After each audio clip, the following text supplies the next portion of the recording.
I distributed to my colleagues a handout regarding the windfall that hospitals will make under Medicaid expansion. It's a timely topic because the governor came and spoke to the Republican Senate caucus this morning, and so I wanted to go over this handout just a little bit. Basically, the point of the handout was to show how hospitals in Missouri are paid for the various services they provide.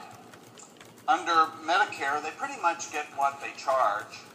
Now, I will freely admit that the distribution that I've drawn on the handout has some inaccuracy in it, but it was the best data available. Under Medicaid, they also get paid what they spend.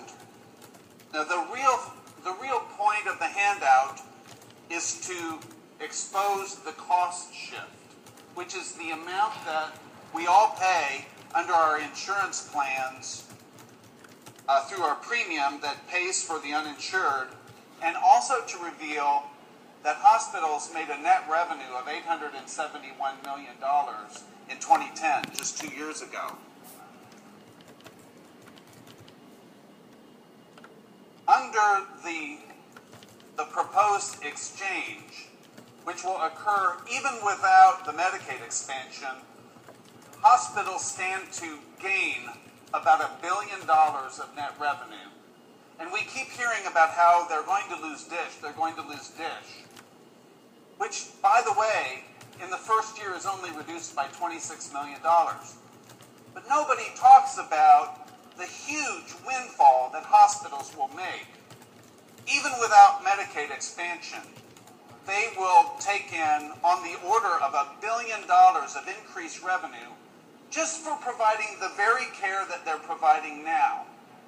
And if you think, well, that number is going to get bigger because we'll be providing more services, then I have to point out the hospital profit will be even higher. And if we add on the Medicaid expansion to this, hospitals will have a windfall of between $2 and $2.5 billion for providing the very care that they provide now. Now, the governor came and talked to us. Mr. President, if I could get you to bang the gavel just to get a little order. The governor came and talked to us, and he basically said that, we need to do this for a variety of reasons. And one of the things that he talked about was market-based reforms. And I have to say that there is only one possible way, and only one way, that a Medicaid expansion could make any sense. And that would be if we recognize the perverse nature of this payment system and put in place factors that would allow it to come down through market reforms. And in 2008, we tried to do this with a program called Insure Missouri. I believe it was sponsored by our pro tem at the time. And the hospitals refused to accept the proposal simply because it didn't eliminate, but it only reformed the Certificate of Need program. All we asked for was some reforms to inject a little bit more competition into the system. And they rejected it, even though hospitals would have profited to the extent of $100 million a year. They said no.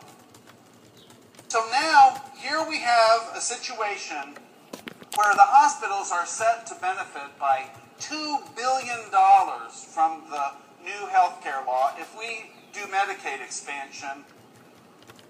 And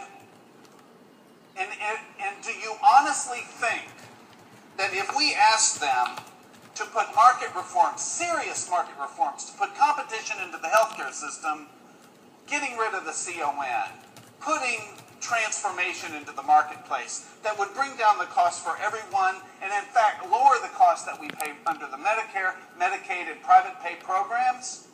Do you think they will agree to that? I think not. But I'm saying this to the governor right now.